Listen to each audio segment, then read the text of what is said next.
ngayong umaga ay dadako na po tayo sa pangangaral, sa pag-aaral ng salita ng ating Panginoon.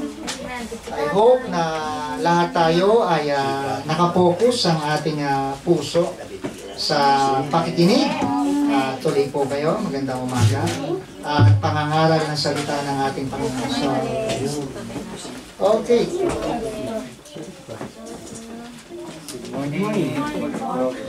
Tuloy po kayo.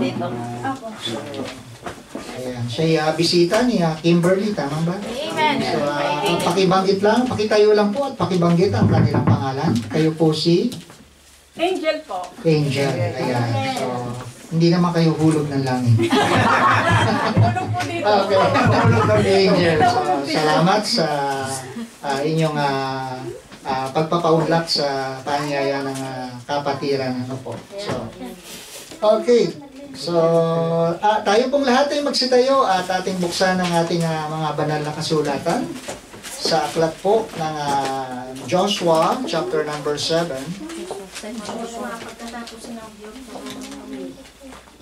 Yan.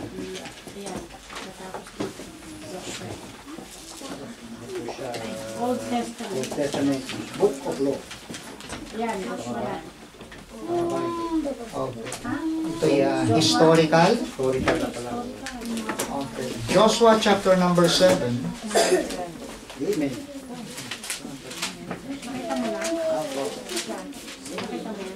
Joshua 7. Yes, Alphabet. Okay, so mga bata, nakatayo na rin. Okay, in verse number 7. Joshua 7. 7. Verses 7 down to verse number 9. Amen. Okay. So basahin po natin ng sabay-sabay at malakas. All together. Begin. And Joshua said, Alas, O Lord God, wherefore hast thou at all brought these people over Jordan to deliver us into the hands of the Amorites to destroy us? Would to God we had been content and dwelt on the other side Jordan. O Lord, what shall I say when Israel turneth their backs before their enemies? For the Canaanites and all the inhabitants of the land shall hear of it, and shall environ us around, and cut off our name from the earth. And what wilt thou do unto thy great name? So tayo pong lahat, tayo muko panandali, tayo po'y manalangin. O mahabaging Diyos, maraming salamat po ngayong umaga na kami po ay may pagkakataon na makarinig ng inyo pong mga salita na maipapangaral ngayong umaga, Panginoon. At meron man kayo nakikitang karumihan sa aming mga puso, sa mga nagagawa po naming mga pagkakasala, pagkakamali, ay linisin mo po kami ng inyo pong mga salita na siyang makagagawa ng may kalayaan sa aming mga puso at makapangungusap sa inyo pong mga anak, Panginoon. At minsan pa, ang gabay ng banal na Espiritu ang siya naming magiging gabay at tagapagturo at magbigay kaunawaan sa bawat isa ngayong umaga. At hawiin niyo po ang gawa ng kaaway at maipangaral ang inyo pong mga salita na may kalayaan sapagkat ito ay aming dalangin sa pangalan ng aming Panginoong Jesus. Amen. Amen. Makakaupo na po tayong lahat.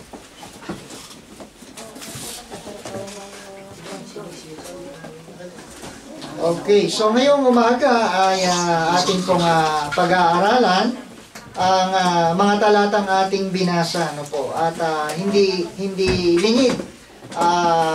Sa ating kaalaman, mga kaalaman ay ang isa sa mga magigiting na lingkod ng Diyos ay itong si Joshua, no? At alam natin na si Joshua ay isa sa mga courageous man, no? Kaya kanina parola ko ay courageous man. So mga matatapang, mga handang harapin, suungin ang mga kaaway, no, sa kanyang daraanan.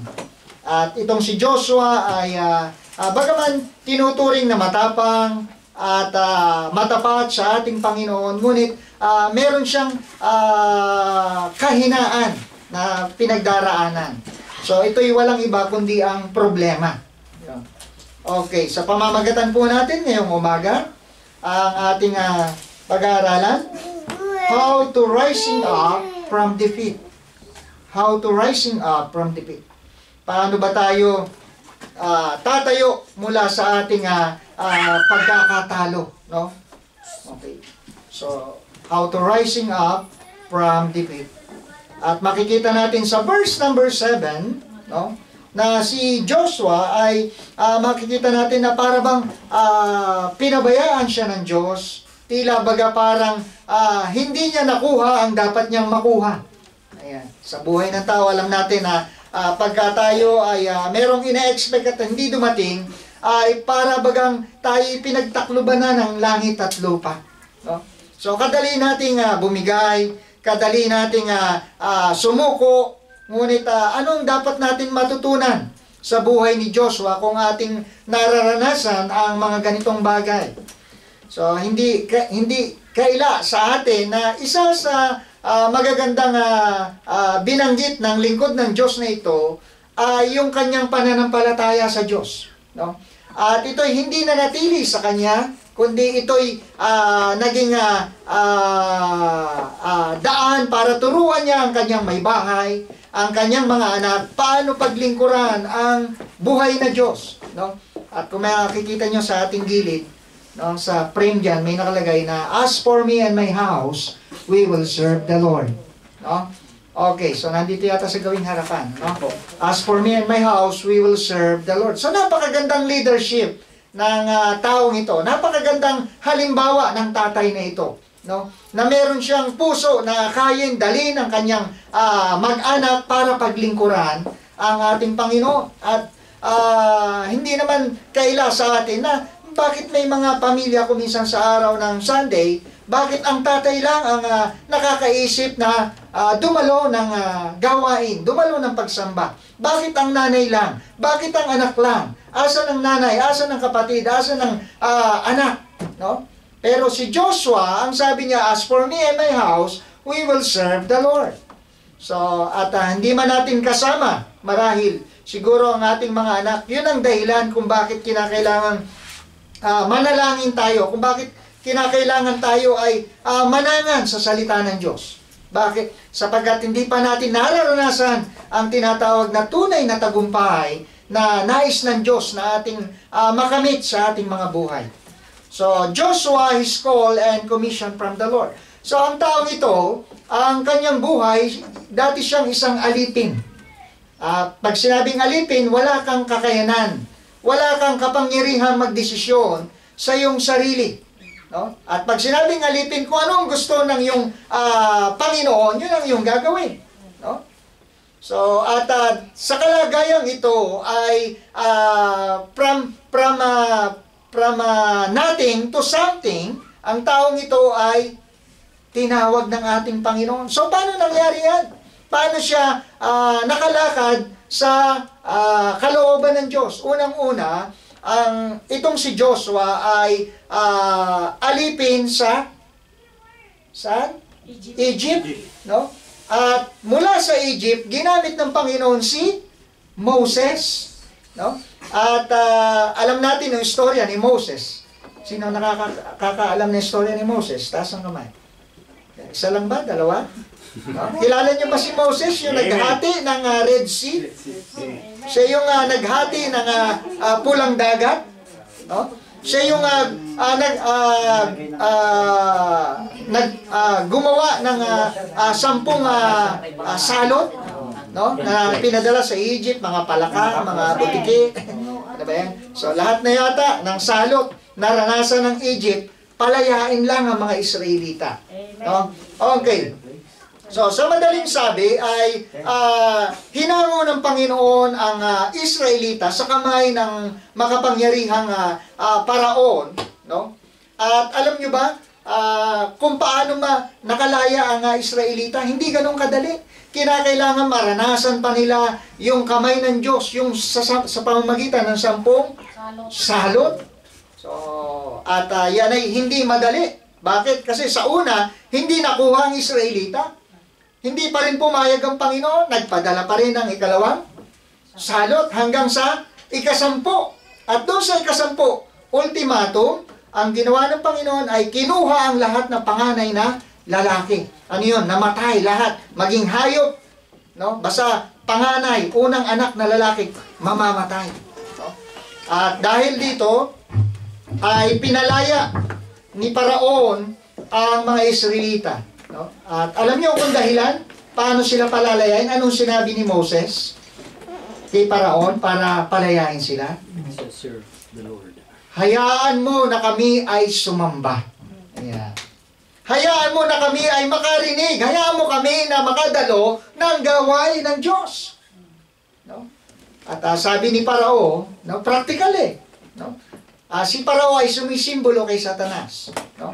So, walang kakayanan ng Israel para gawin ang kanilang gusto para paglingkuran ng Diyos. Bakit? Sapagkat sila ay alipin. No? At dahil dito ay pinayagan ni Parao ang mga Israelita na sumamba sa kanilang Diyos. Pero bago nangyari yon, ang sabi niya, pwede naman kayo sumamba dito sa inyong, bibigyan ko kayo ng mga lugar, no? According to His choice. Hindi sa choice ng Panginoon, kundi sa choice ni Satanas. Sige, sumamba kayo dyan. Dyan na lang kayo. Bakit lalayo pa kayo?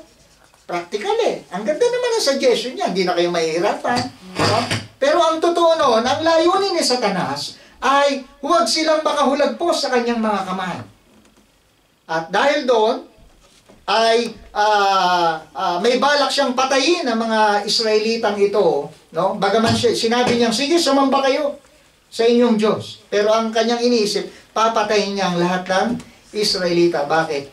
Dahil gusto niyang manatiling alipin ang mga pinili ng Diyos. At yun nga ang dahilan kung bakit biniyak yung dagat na pula. Ayan. So, alam niyo na yung istorya.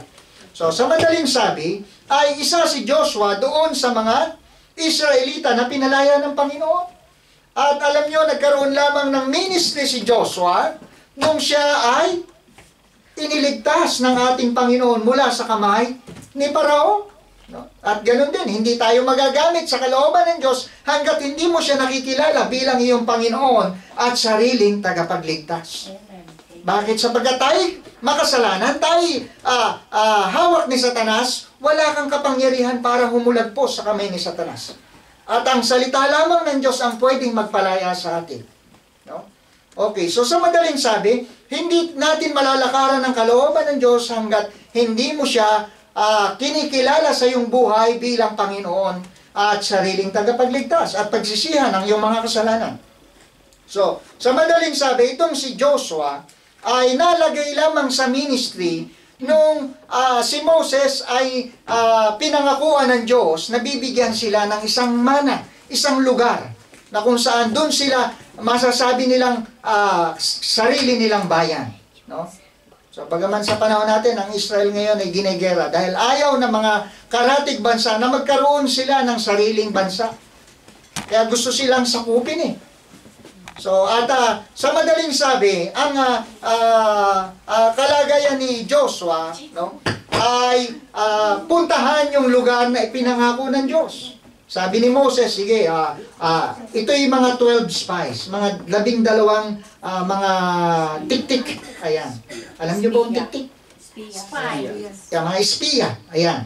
At isa sa mga espiya, ito nga si Joshua. Hindi ko alam paano siya pinili, pero ang Panginoon ang naglalagay sa puso ng lingkod, no, ni Moses kung sino ang mga taong ipadadala doon sa land, lugar ng mga Canaan. No?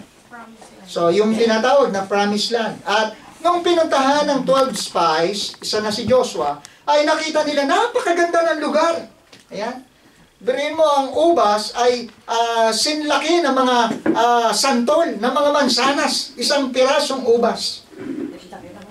Paano makakain ng ubas na sinlaki ng mansanas? At yun ay kumpul-kumpul. No? At bilang patunay, ang ginawa nitong ni Joshua ay nagdala ng isang big kiss na ubas. At hindi niya mailagay sa bag. Gumawa siya ng kahoy. Alam niyo ba, nagtitinda ng taho? Doon niya inilagay yung sanga ng ubas. Napatunay na totoo yung sinasabi ng Diyos, totoo yung pangako ng Diyos, na promised land, na binubukalan ito ng pulot at gatas. No? So ito yung lugar na kung saan ay mananagana ang titira doon. Kaya lang, ang problema, doon sa 12 spies, no, 2 lang ang may ulat na maganda. The rest, puro negative. Naku, Moses, wag mo nang tangkain na puntahan ang lugar ng Kinaan, ng Promised Land, sapagkat para tayong mga tipaklong natatapakan lamang ng mga higante. Malalaking tao. So, paano natin kukubkubin ang sinasabi ng Diyos na ibibigay niya sa atin, samantalang tayo para mga tipaklong sa liliit? Doon mo, ubas nga lang, sabi ko, sinlaki naman sana, 1 piraso lang yun. Ang ubas, napakadami, di ba? So, at ang sabi ni Joshua ay kayang-kaya nating kunin ang lugar ng Kinaan. So, nakikita niyo? So, sa 12, isa lang siya na nag-ulat ng positive. Kaya natin yun. Kaya natin makuha dahil totoo yung pangako ng Diyos. So, alam nyo, every time na kukuha ka ng opinion, madalas ang nakukuha mo negative sa dami ng nag-feed sa'yo. Naku, delikado yan, huwag mo na ituloy. No? Pero yung ulat ni Joshua, doon kay Moses, positive. Kaya alam nyo, sa gawain, maganda yung positive ang kasama mo Amen. Pag yung, ay naku, hindi natin kaya yan, kapatid. Itigil mo na. No? Ako, kakaunti lang tayo. Tama na, matatalo tayo. No? Pero alam niya, hindi tumitingin ng Panginoon doon sa 10 spies. Doon sa 10 pinagmatyag ni Moses. No? Ang tinitingnan niya, yung pananampalataya ng mga tao, paano nila i-claim ang promise ng Panginoon. Once na sinabi ng Diyos, para sa iyo yan, kahit may balakid yan, tuloy, para sa iyo yan. Amen? Amen. So, huwag kang susuko. Okay, sa madaling sabi, itong si Joshua ay isa sa mga naging spies na may magandang ulat. Ganon din si Joshua ay kinumission ng Panginoon. Pag sinabing kinumission, hindi tao ang nag-promote sa kanya, kundi ang Panginoon. Kaya sa gawain ng Diyos, hindi tao nagpo-promote, ang Lord. No? At ang promotion, madalas, gusto natin, di ba? Pero ang nangyayari, kabaligtaran. Bakit? Kasi iba yung promotion ng Diyos sa promotion ng tao.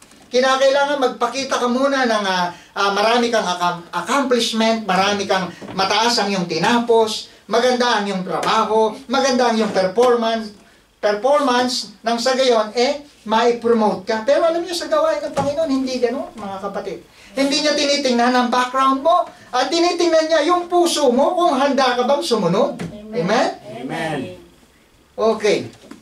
So, itong si Joshua ay kinumission ng Panginoon dahil itong si Moses ay hindi niya matatapakan ang lugar ng Promised Land. Bakit?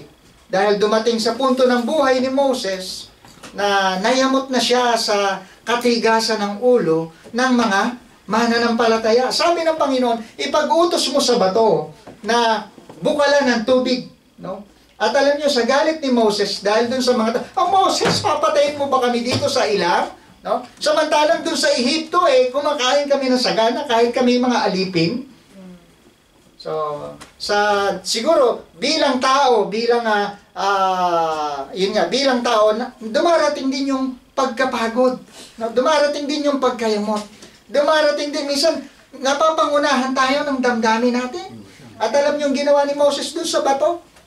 Hinampas ng 3 beses yung bato. No? At habang hinahampas niya, siya ay nagmamarmor. No? Sige, malunod kayo sa dami ng tubig na yan. At binukalan nga, sa madaling sabi, ng tubig yung bato, no? Sa gitna ng disyerto. Okay, at dahil sa ginawa ni Moses na yon, sabi ng Panginoon, dahil sa ginawa mo yan, no? Hindi ka nagkasala sa tao, nagkasala ka sa akin. So, hindi ka makakatapak sa lupang pangako at ikaw ay mamamatay. Ngunit matatanaw mo ang lugar na yun. So, yun ang dahilan. At nakita natin, dahil namatay siya, si Moses, At ang nag-lead ngayon itong si Joshua. So hindi po madaling maging leader, no? Bakit? Maraming responsibilidad. Maraming matigas ang mga ulong, mga mananampalataya. No? Salamat sa landmark, lahat mabait. Amen? Amen. Ayo. Parang ayaw nyo maniwala.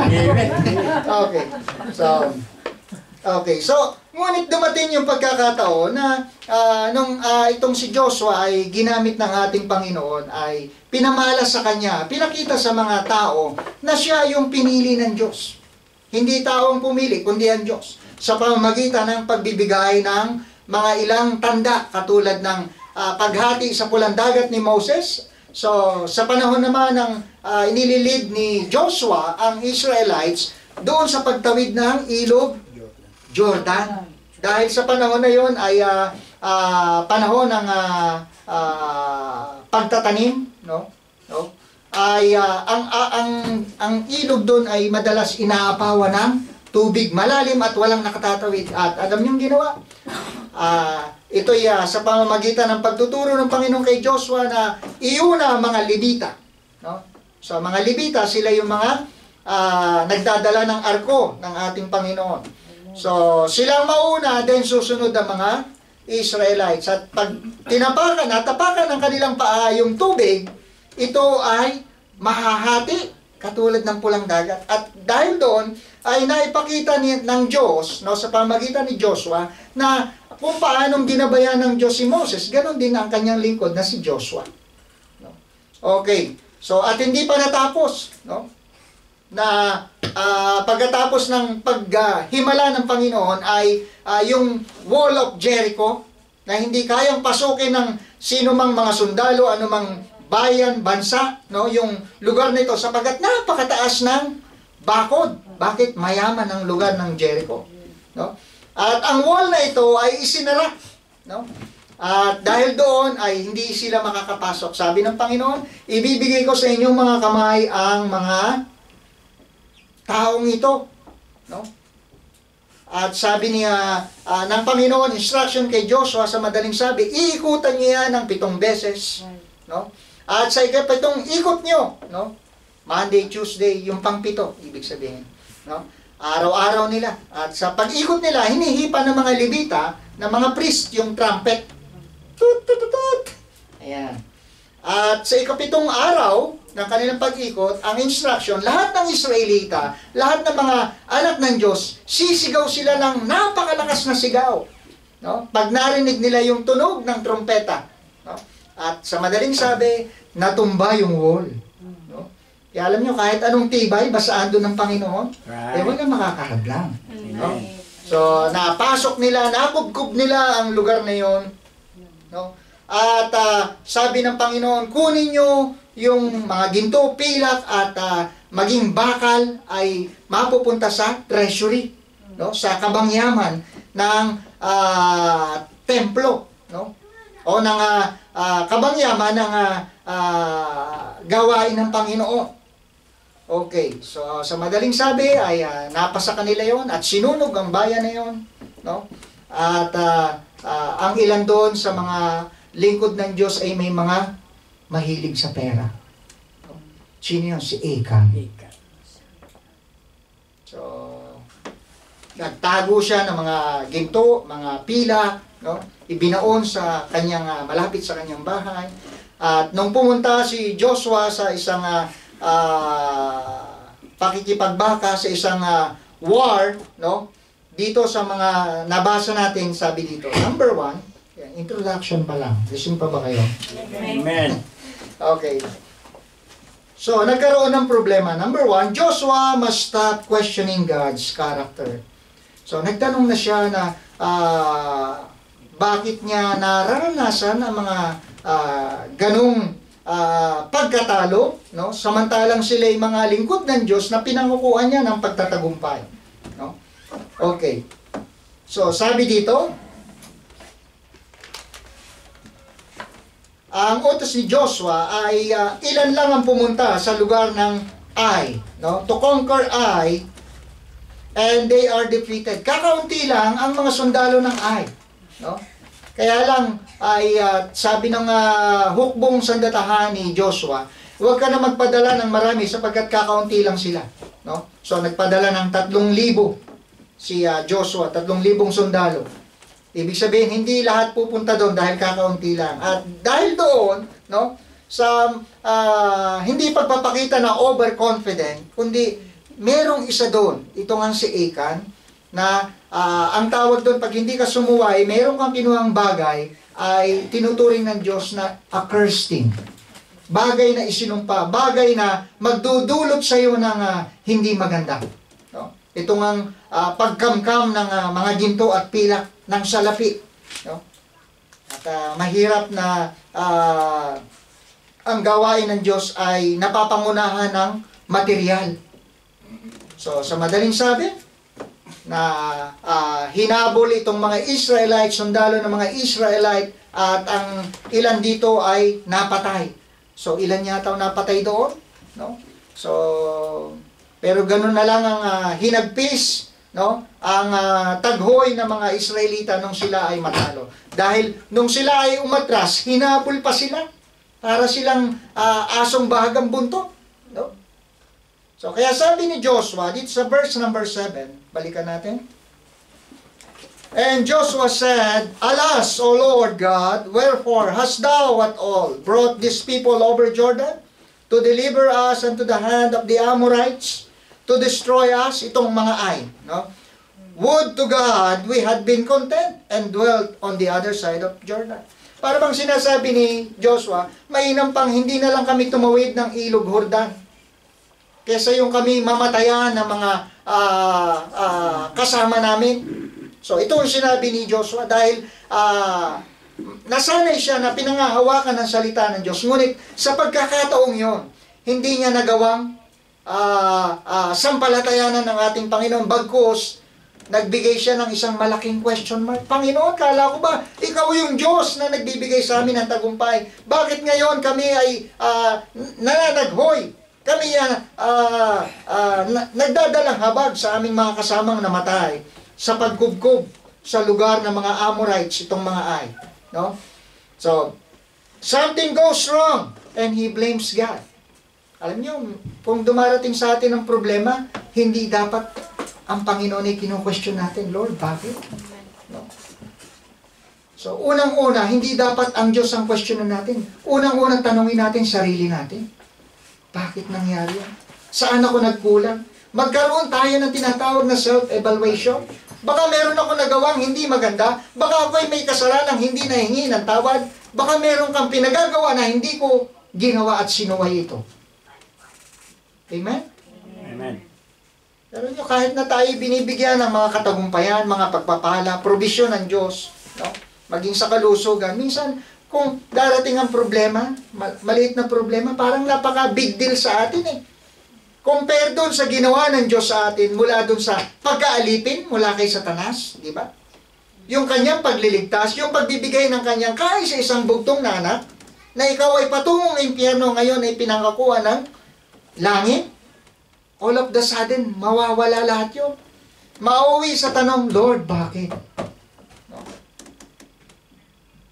Instead na dapat ay suriin natin ang ating mga sarili. Baka may ibang plano ang Diyos na pinilit mo na hindi naman kalooban ng Diyos. At sa bandang huli, no, ang masisisi natin ang Panginoon. So, consider the good things God hath done.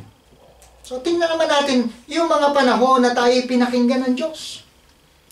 Baka yung panahon na kinakailangan nating maupo, makinig, ay isinaisang tabi natin. No? Mga panahon na dapat ay matutunan natin, hindi natin ginawa. No? So nakita natin kung paano ng mga Israelita na ito na sa dami-daming himala na ginawa ng Panginoon, wala silang nakita kundi yung pagkatalo nila sa ay. No? Hindi nila nakita yung dagat na hinati. No? Hindi nila nakita na bago sila pinalaya, no, ay maraming himala ang ginawa ang Diyos sa kanilang buhay. No? Sa panahon na wala na silang makain, wala nang magbibigay sa kanila, Diyos ang duminig. Mula sa langit, nagpadala ng, mula sa disyerto, di ba? Walang pagkain. Anong binigay niya? Mana. Mana. andox. Di ba? Chicken lechon. No? Yeah. So, nagpadala ang Diyos ng pagkain. Ganon din ang tubig, yung sinasabi ko kanina. So, hindi nila nakita yon. Doon sa kanilang maliit na pagkatalo, no? Parang bine-blame nila ang Diyos. So, hindi dapat maging ganito ang ating attitude para tayo makabangon sa ating mga pagkakamali, sa ating pagkakalugmok. No? At hindi lahat po ng ginagawa natin madalas tama. Di ba? Minsan iniisip natin maganda ito. No? And then makikita natin sa huli, ako, dapat pala hindi ko na ginawa. So, kasabihan ng matatanda, nasa huli ang pagsisisi. Ngayon, masaya ka. Yes, na-enjoy mo. Pero at the end, yung consequence, no? Okay. Now, after one defeat, Joshua blames the Lord. So, hindi niya nakita kung ano yung ginawang mabuti ng Diyos sa kanilang buhay. So, how can we blame God for defeats? So, dati maganda ang ating trabaho, no? Ngayon ay masasabi natin parang hindi na sapat. No? So, dapat makita pa rin natin yung mga panahon na tayo pinagpala ng Diyos. Amen. So, maaaring ito ay daan para mas lalo tayong lumapit sa ating Panginoon.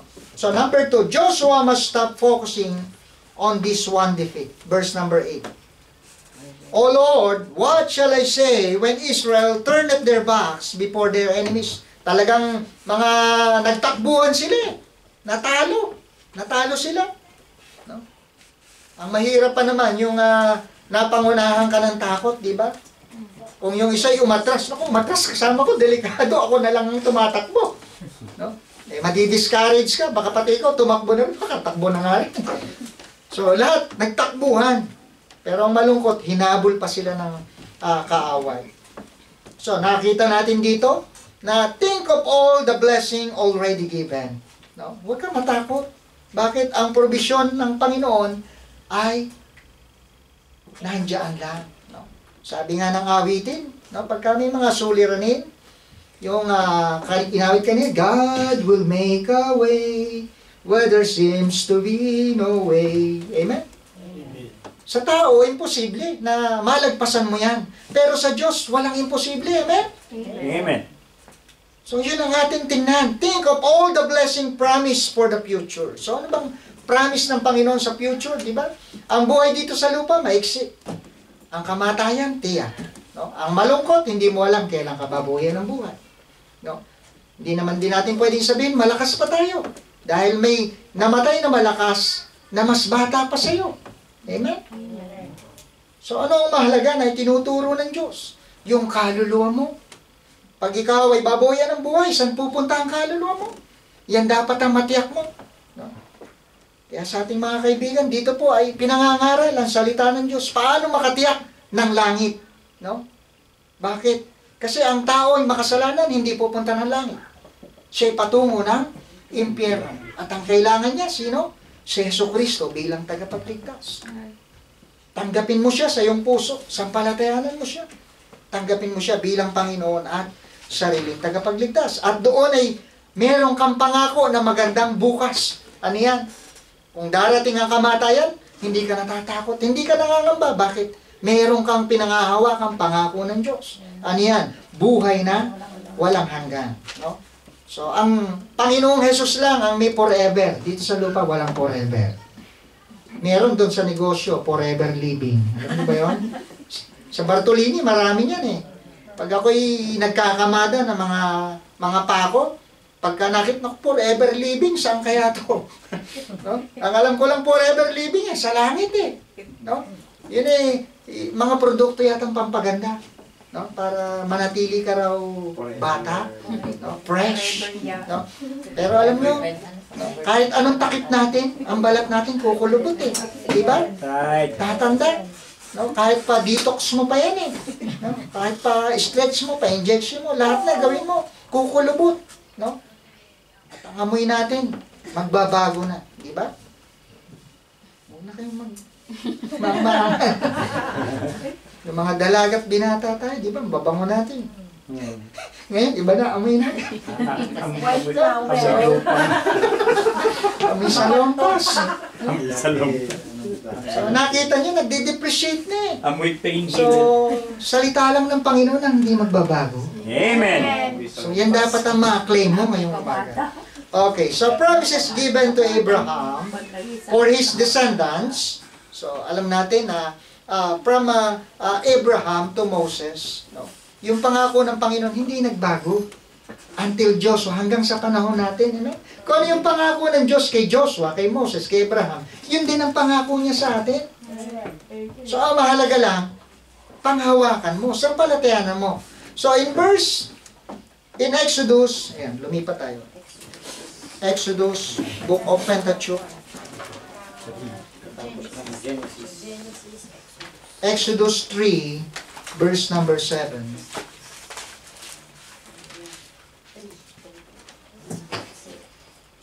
Okay, 3 verse 7. Kung nyo nakita say amen? Amen. And the Lord said, I have surely seen the affliction of my people, which are in Egypt, and have heard their cry by reason of their taskmasters. For I know their sorrow. So nakita mo, yung pinagdadaanan mo sa buhay, alam ng Diyos eh. No? Alam ng Diyos yung mga kabigatan, mga pasanin na dinadala mo sa pamilya, sa buhay mo, no? Sa anak mo, sa asawa mo. Alam ng Diyos eh. Bakit? Kasi siya yung Diyos na nakakaalam ng buhay natin. So hindi lang natin na makita paano ibigay sa Diyos yung ating mga dinadala. Amen? Pinipilit nating dalhin na hindi mo na kaya, no? Pinipilit mong solusyonan na hindi mo na kaya. Alam niyo, minsan kahit gaano tayo kagaling, kahit gaano tayo kalakas, kahit gaano tayo resourceful, may limitation eh. May mga bagay na hindi kaya gawin ng tao, kinakailangan Diyos ang gagawa. Unang-una yung kaligtasan ng kaluluwa mo. Hindi kayang gawin ng tao yun, mga kapatid, mga kaibigan. No? Diyos lang ang pwedeng gumawa. So marahil sinasabi nila na ako na may mabuting tao, ako na may tumatawag sa Diyos. Hindi yun eh.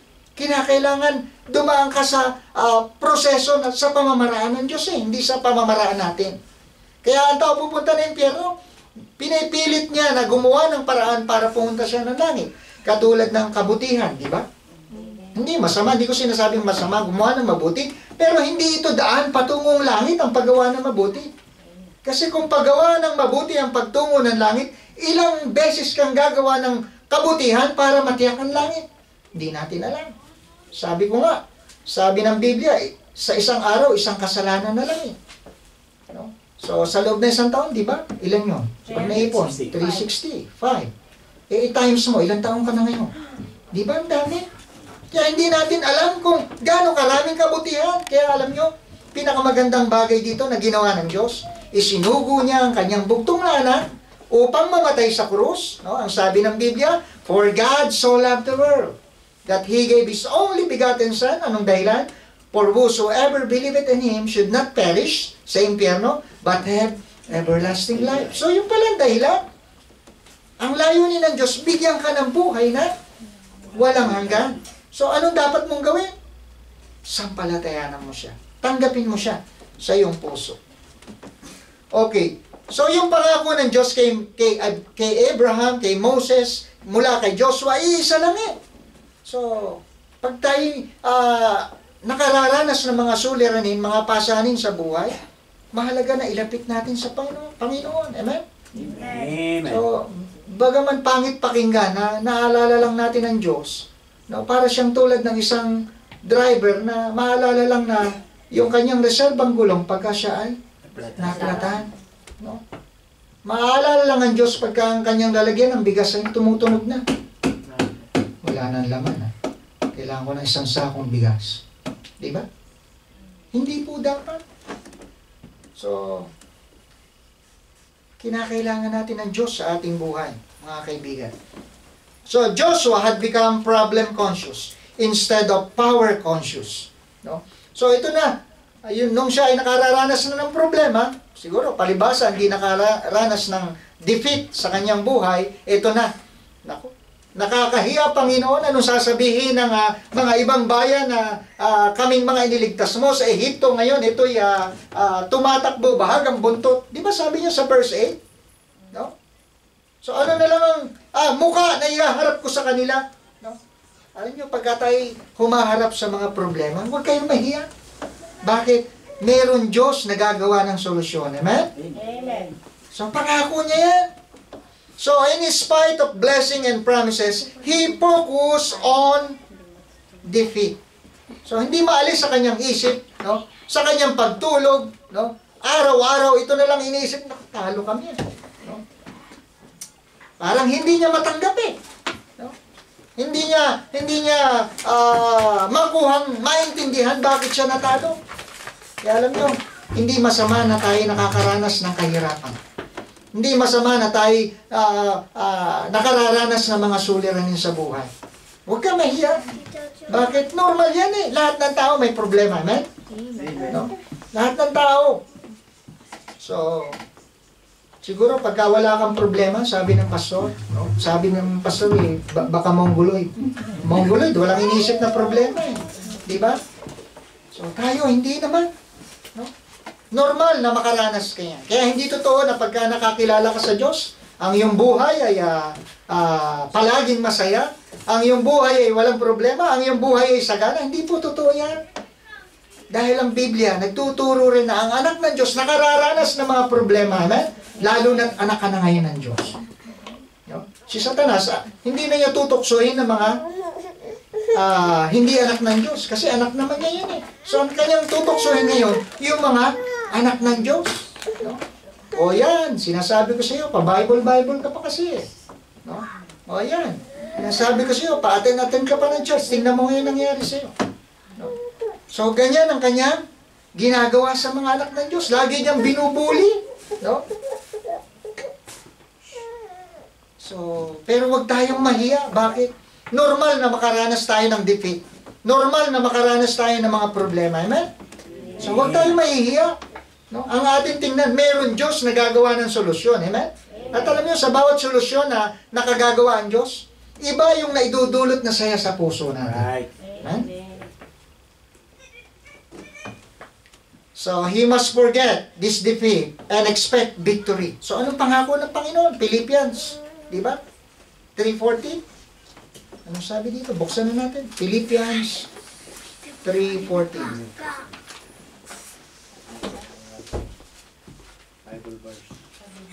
Philippians 3:14. Kung nyo nakita, say amen. Umpisa natin sa 13.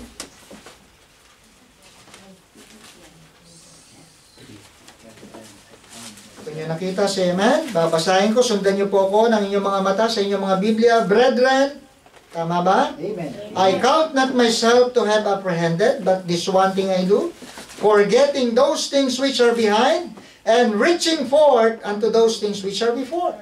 I press toward the mark, for the prize of the high calling of God in Christ Jesus. So yung pagkatalo niya, kalimutan mo na. So ang mahalaga, sumulong ka, humakbang ka. Amen? Amen.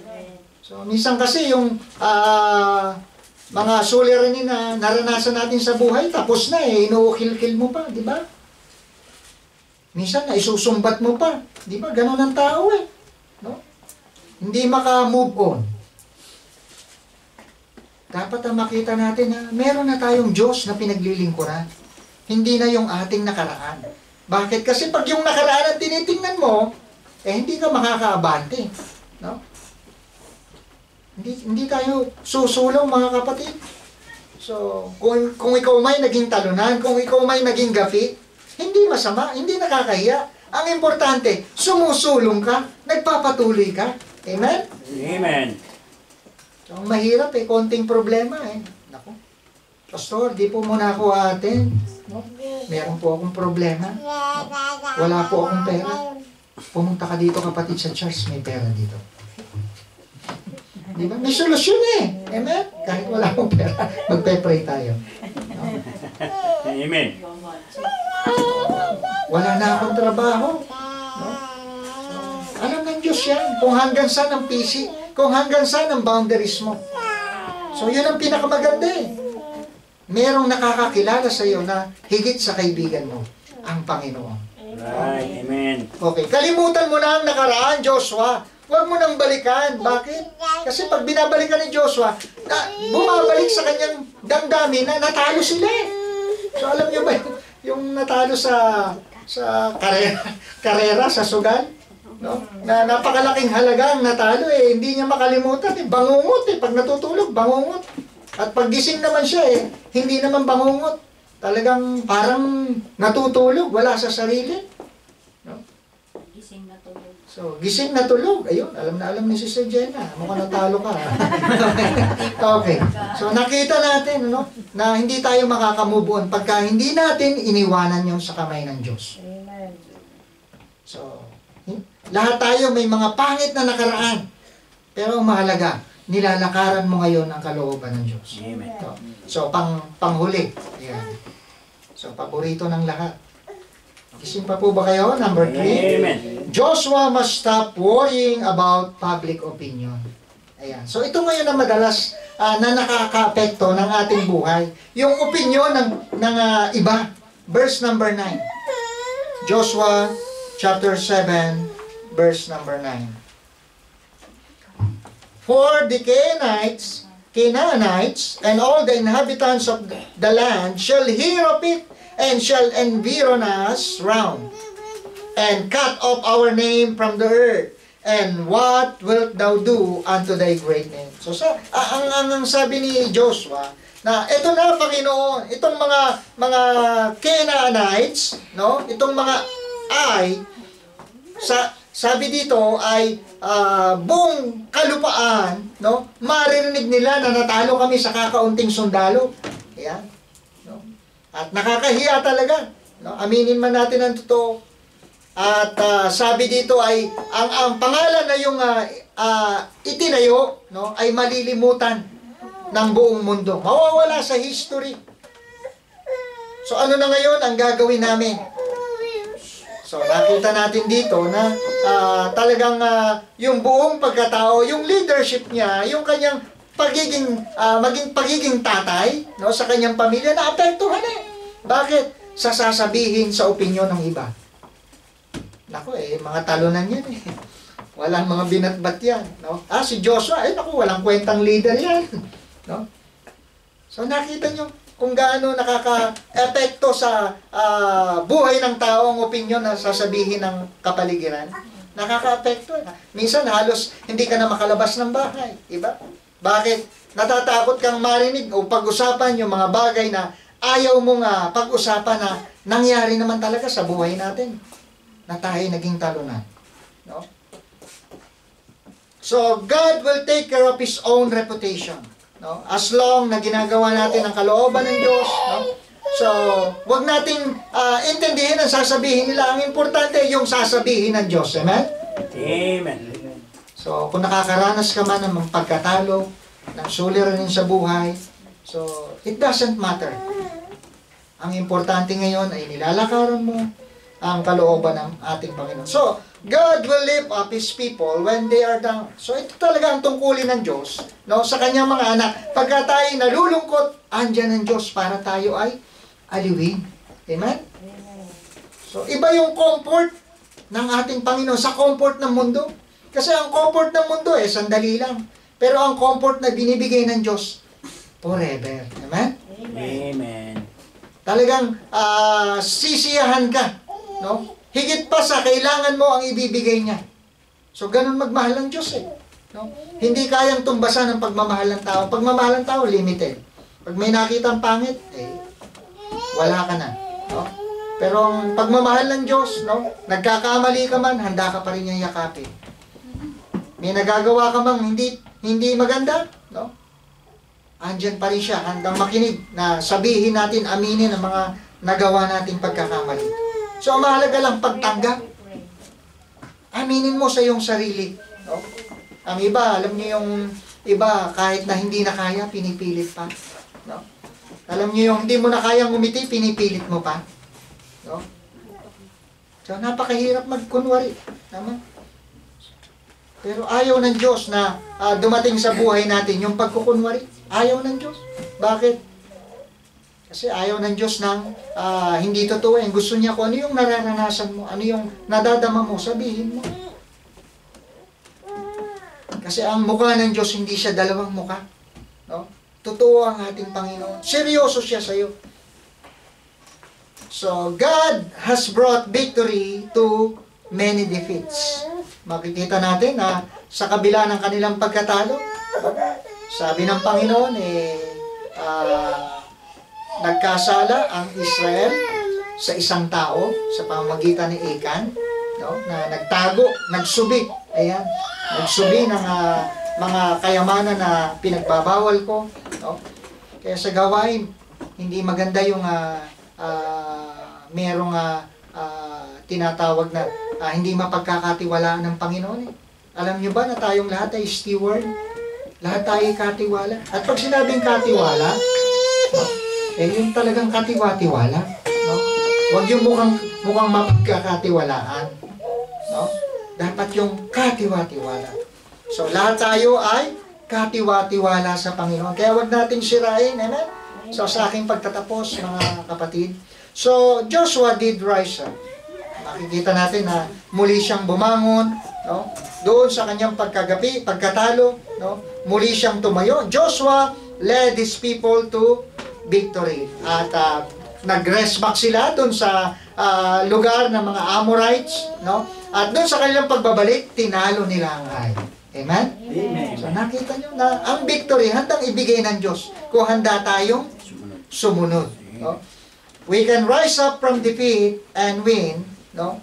So sapagkat ang Panginoon natin pinatunayan niya, maging ang ating Panginoong Yesus, no? Na ginapi niya ang kamatayan, siya'y muling nabuhay mula sa mga patay, at yan ang dahilan kung bakit nais niyang maligtas ka, no?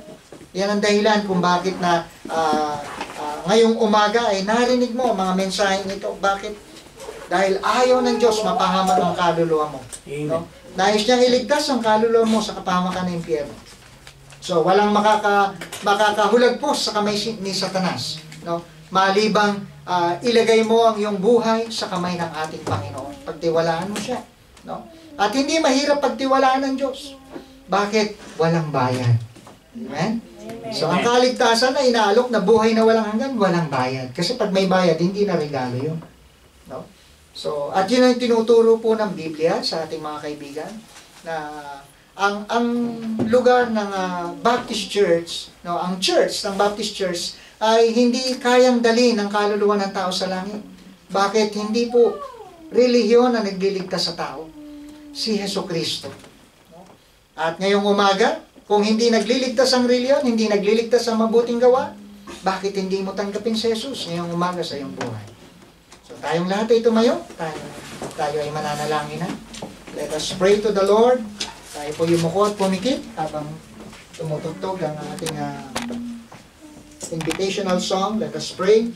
Dakilang Diyos, maraming salamat po ngayong umaga na aming napakinggan ang buhay ni Joshua, Panginoon. Tunay nga po na hindi madali tumanggap ng pagkatalo, Panginoon. Hindi madaling tumanggap ng suliranin sa buhay, Panginoon. Ngunit salamat na kayo ang nagbibigay ng katagumpayan, Panginoon. Sa mga panahon na wala na kaming lakas, hindi na namin kaya, ito'y nagpapakita na merong Diyos na dapat naming lapitan. Habang lahat na kayo po nakapikit sa ating mga kaibigan,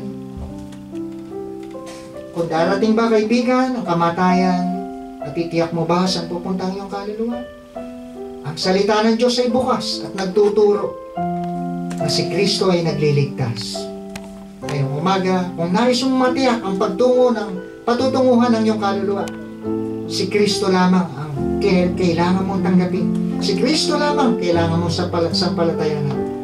At sa iyong kinatatayuan, maaari ka magtaas ng kamay. Pastor Manuel, hindi ko po alam saan pupunta ang aking kaluluwa. Ngunit ngayong umaga, naniniwala ako na si Kristo ay nagliligtas at kaya niyang iligtas ang aking kaluluwa mula sa kapahamakan ng impyerno. Meron po ba? Amen. Sa ating mga basita, amen. Amen. Praise the Lord. Amen. Patuloy po tayong manalangin. Maibababa na po natin ang ating mga kamay habang lahat ay nakapikit. Sambitin mo ang ganitong panalangin sa iyong kinatatayuan.